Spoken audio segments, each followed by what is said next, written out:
Abdullah's forbidden teaching Neville never explained to the public. Stop scrolling. This is precise, not for everyone. Only 7 souls will recognize what I'm about to say as more than words. Only 7 will feel it strike the exact place it was made to strike. You know who you are. You have been carrying something others mistake for stubbornness or bad luck or a temperament that will not bend. You have sat through delays that made no sense, watched doors close in ways that seemed cruelly arbitrary, and felt a steady, quiet pressure on your chest, as if someone or something were testing how long you can hold a posture without applause. You have been watched. You have been observed, not with malice, but with the kind of measurement that seeks a material strong enough, pure enough, and steady enough to be trusted. If this lands where it needs to, tap like, subscribe, and write 99 in the comments to mark that you are present. This is the seal for those who choose to be known. Listen carefully. Most of the world opts out of what I'm naming. Comfort is seductive. Comfort rewires the heart to prefer ease over rigor, quick fixes over slow distillation. The masses will seek relief, instant answers, new gurus who promise speed. They will choose to soothe rather than to stand.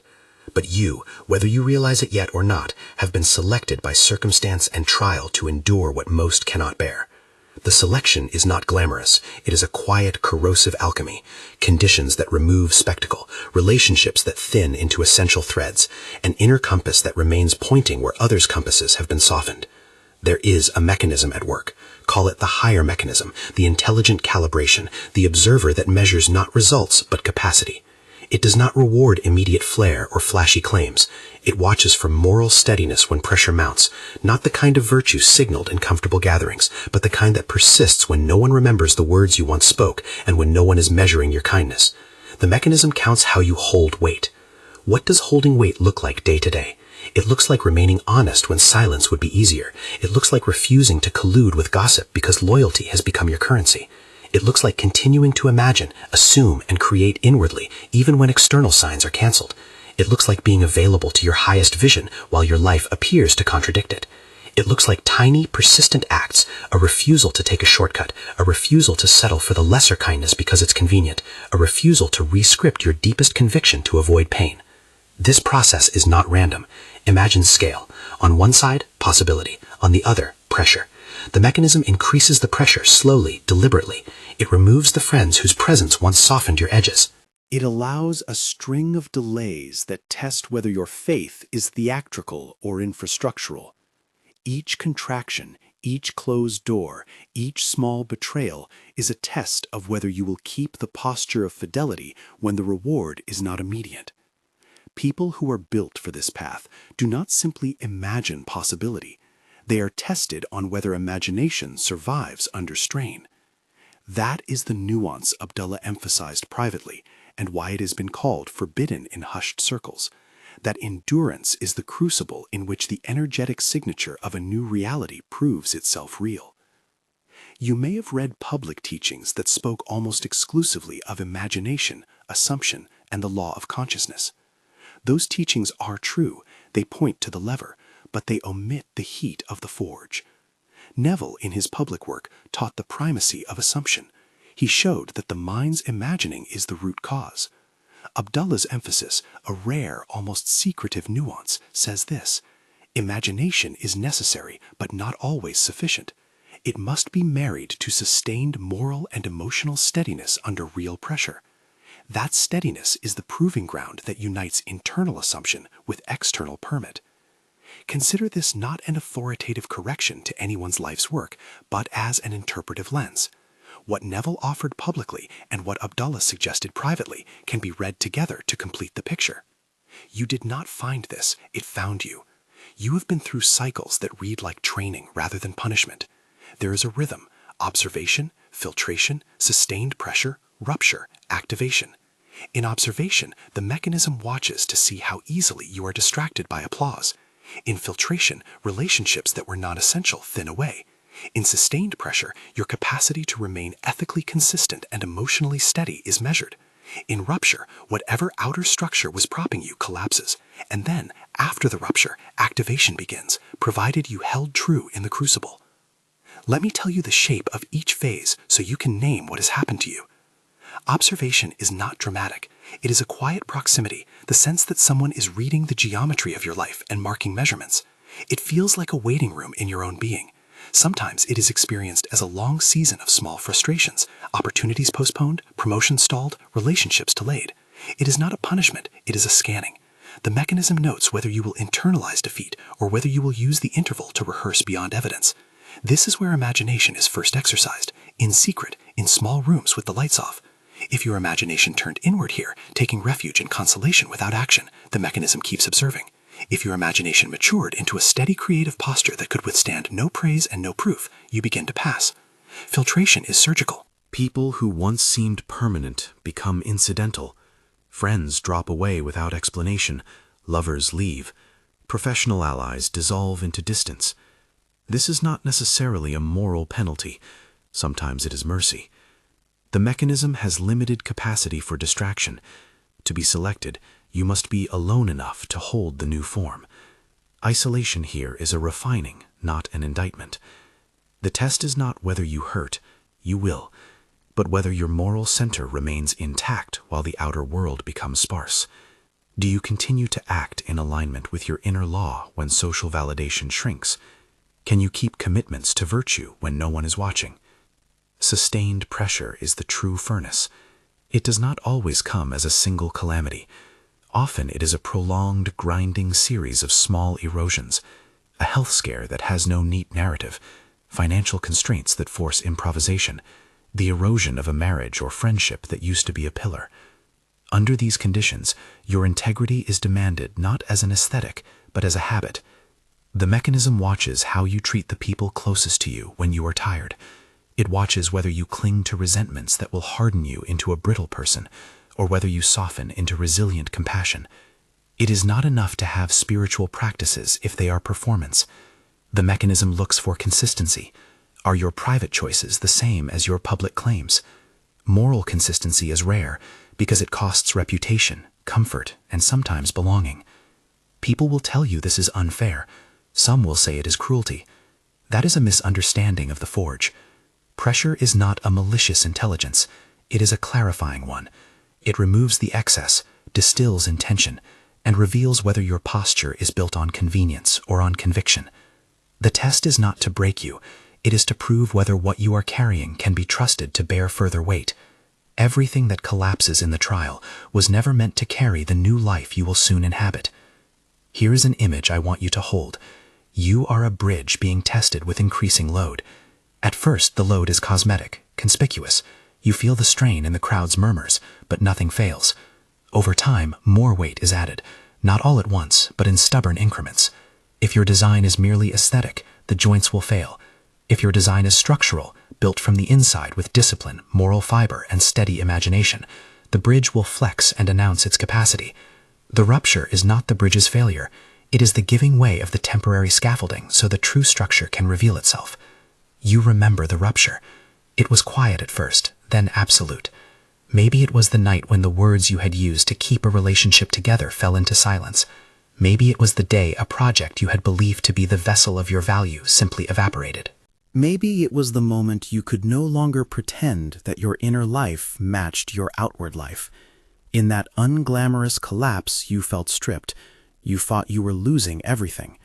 This is the apex, the most terrifying and the most honest moment.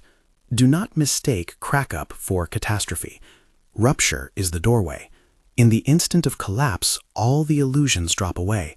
The mechanism no longer needs to test because it has the data.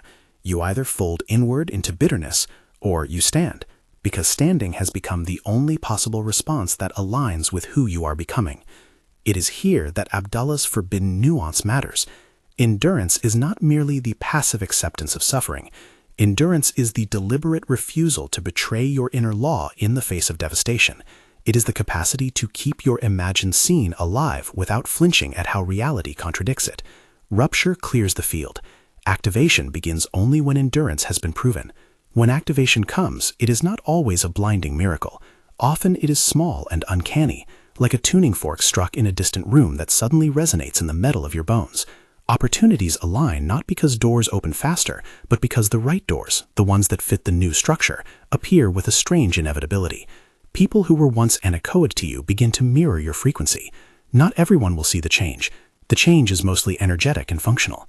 You will notice that you make decisions with more authority, that your imagination starts to generate not mere fantasy but actual patterning in the outer world. The mechanism relaxes its observation because you have become trustworthy. Abdullah's forbidden teaching, recall that phrasing is a frame, a way to name an emphasis passed in corridors and low rooms, is this: the work of assumption and imagination requires approving by pressure. Neville's public message pointed to imagination as the creative root. Abdullah's private emphasis suggests that imagination's fruit is only allowed to manifest when the one who imagines is proven morally and emotionally steadied under sustained strain. Think of imagination as the seed and endurance as the soil's capacity to hold heavy roots. Without deep soil, the tallest seed will topple in the first true storm. This is not a denial of Neville's contribution. It is a complementary note. Neville taught the power of consciousness. Abdullah reminds us that thought alone is sometimes insufficient to convince the outer laws that we are reliable.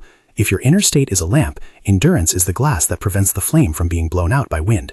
That glass is formed by trials, the slow, truthful accumulation of choices that signal you are not a dilettante in your own life.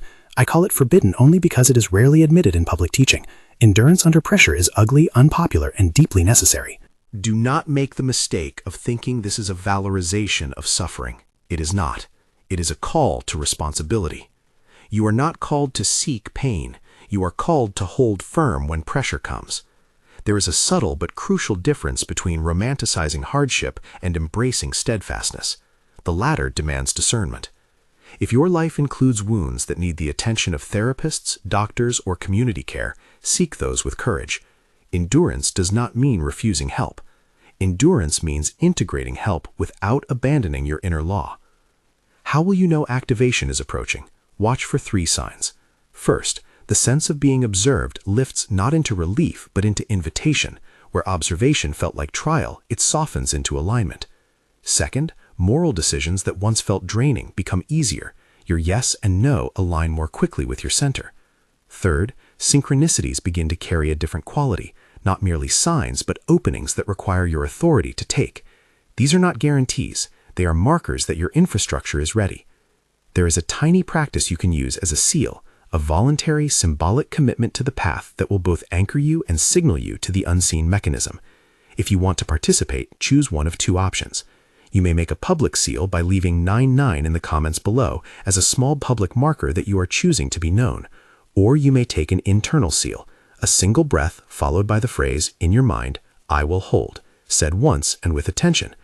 The public seal is visible to others. The internal seal registers with you. Both are voluntary. Both are symbolic. Neither is magical on its own. They are commitment devices. They mark a line you are willing to cross into responsibility. If you choose the internal seal, practice it now. Breathe in, breathe out. In your mind, say once with clarity, I will hold. Hold that phrase not as a promise to yourself born of idealism, but as a steady decision to meet pressure with integrity. If you choose the public seal, type 99 below. This is your consent to be accounted for, not as a guarantee of favor, but as a marker that you have stepped into the readiness to be activated. You may ask, why is this called forbidden? Because endurance is unmarketable. Teachers, podcasts, and quick fix streams tend to sell hope without the hard work it requires. To speak publicly about the necessity of moral testing under pressure is to point out the parts of initiation that few want to sponsor. Abdullah's emphasis, a private accent, was quiet because it threatened to make discipleship less palatable to an audience hungry for easier paths. He framed activation as responsibility heavy enough that only a few could carry it without fracture. That is why the teaching circulated in small circles. It is also why it is essential for those of you who are being called. This path is rare because it exacts a price, the abandonment of performance-driven faith and the acceptance of a faith that is lived in tiny acts of steadiness. You will not be celebrated for it at first. You will be lonely. But understand, loneliness here is not punishment. It is a thinning that allows your frequency to align with those who will actually match your new capacity. If you keep your posture, the right people will not come to comfort you as you were. They will come to carry the same weight with you. Do not mistake endurance for stoicism. True endurance includes tenderness. It is not the hardening of the heart, but the refinement of its strength. When you stand in the crucible and maintain moral consistency, your compassion is not diminished, it is purified. You act not from reaction, but from clarity. That is why the mechanism rewards not only the ability to carry pressure, but the ability to respond with measured generosity when pressure affects others. The test includes your response to small cruelties and to the suffering of those nearest to you. The depth of your compassion under strain is a key metric. If you are worried this script is shaming you for not already being perfect, stop. Perfection is not the point. The point is direction. If you have failed, if you have flinched, chosen comfort, or abandoned your posture, that record is not fatal. The mechanism is interested in capacity, not in past catalogs. You can cultivate steadiness starting today. Small habitual choices matter. Telling the truth when lies would serve you better. Showing up for the small commitments you made. Refusing to conflate popularity with correctness. These are the daily weights you lift to build structural integrity. Now, imagine the moment of activation as a call to authority. It is not a call to show off. It is a call to bear responsibility for the lives and systems you will influence. The mechanism wants dependable vessels. Once you move into activation, opportunities will test whether you can scale. Will you keep the same moral fiber when the stakes become bigger? Will your imagination expand responsibly, or will it inflate without ethical containment? This is why endurance is crucial. It forms the ethical infrastructure under which imagination can be entrusted with real manifestation. You might be thinking, how soon? There is no calendar. The mechanism is not bound to human schedules. Activation may feel sudden because rupture organizes space quickly, but the work that leads to it is long and often private. Your task is not to hurry activation, but to live in steady alignment so that when the mechanism ceases observation, you are ready to move without delay. Readiness is cultivated through consistent practices, daily clarity about your intention, small acts of integrity, disciplined imagination, and a willingness to be honest about your limitations. Remember this, rarity is a burden. To be among the seven, a symbolic number, an archetype of a small chosen group, means you will carry the weight of example. Not everyone will understand you. Some will resent the fact that you were refined while they were not. This is not your problem. Your problem is to hold your center in the middle of misunderstanding. If you do, you become a lodestone, not because you sought it, but because your steadiness attracts those who are desperate for a pattern they can trust. Before I close, hear this urgent encouragement. Your collapse was not the end of your story. It was the clearing of the field. Your endurance is the secret handshake of activation. Abdullah's forbidden teaching, again a private emphasis more than a forensic claim, is that imagination needs the body of steadiness to become credible to the world. Neville gave you the map of interior causation. This nuance gives you the map of testing and responsibility. Together, they form a complete route. Imagine and hold through pressure. When the rupture comes, keep your moral center. Then step into activation with the authority you proved. If this landed, make a small commitment. Choose one public or private seal. Comment 99 below if you are willing to be known. Or say quietly to yourself once, I will hold. Either choice marks you. It does not guarantee ease. It marks an intention to carry weight differently. If you resonated and want a deeper walk, there is a limited next piece, a short series that explores the practical architecture of endurance, how to build daily practices that cultivate moral consistency, how to discern healthy solitude from destructive isolation, how to steward imagination so it becomes trustworthy. This next piece is small, deliberate, and by invitation only. If you want in, subscribe and stay attentive. Not because subscribing is magic, but because it is how we keep the gates small and the conversation earnest. I will not press you beyond your readiness. Activation requires free consent. You are not chosen for your comfort. You are chosen for your capacity. That capacity is formed by trials that strip, tests that reveal, and ruptures that clear. Endurance is not a badge of martyrdom. It is the muscle that lets imagination move reality without collapsing under it. If you have carried pressure and kept your center, prepare. Observation is ending. Activation is approaching. Hold with clarity. Be tender to yourself. Be firm in your moral bearing. The world will ask you for steadiness it cannot find elsewhere. Be the answer. If this message has found you in the right season, mark it, comment 99, or breathe the inner seal. Then, if you want the deeper series on the architecture of endurance, subscribe and wait for the invitation. Do not rush. The work ahead is slow, exacting, and profoundly nourishing for those willing to bear it.